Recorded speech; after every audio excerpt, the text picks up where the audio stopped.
એ દાડો એવું બોલી કે વડવાળા મંદિર દુધરેજ એ મારા નાથની આરતી થતી હોય એટલે જો મોરના આઈની ધજા ઉપર બેહવું પડે બરોબર, તો તારા તો રાતી તોડીને એવું બોલી કે કાલ સવારમાં પરોડીએ 5:15 થાય અને તારા ઘેર બરોબર હું ચેહર વીરનું મંદિર બનાવડાયું છે ને હું મૂર્તિ બેહાડું તો 5:14 નહીં, 5:16 નહીં, પણ 5:15 તારા મંદિરના ઉપર મોર આઈને બેહ અને 3 ટવકા પાડે.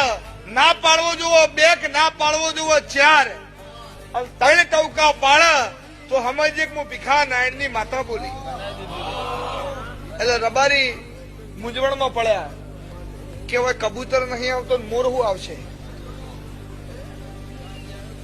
ઓય હળકતી રેતી આટલી તપસે, ઉનાળાનો દાડો હોય રેતી આટલી તપસે હોય પણ નહીં કબૂતર આવતા મોર શું હોય આવશે? હા, શ્યામાળાના રબારી ભેગા થયા.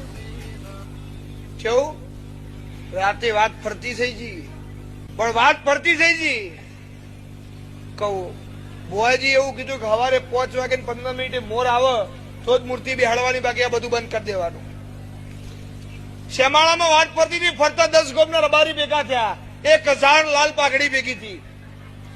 આનમુ પડિયતના મકવાણાની માતા મારા લેખ બનાવવા હતા.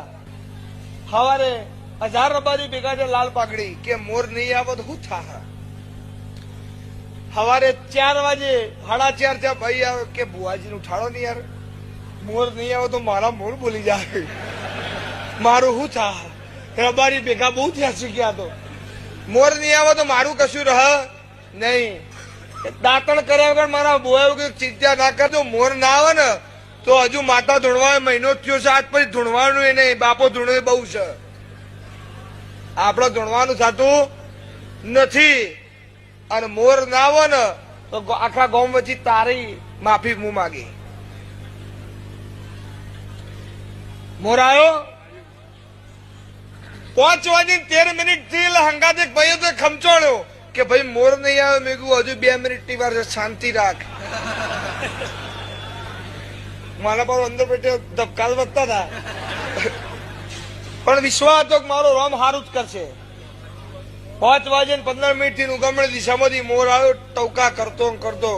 એ દાડો 1000 રબારી 90 વર્ષના નાચ્યા હતા, કૂદ્યા હતા કે માતા હોય તો આવી, એ મારો કોમ છે.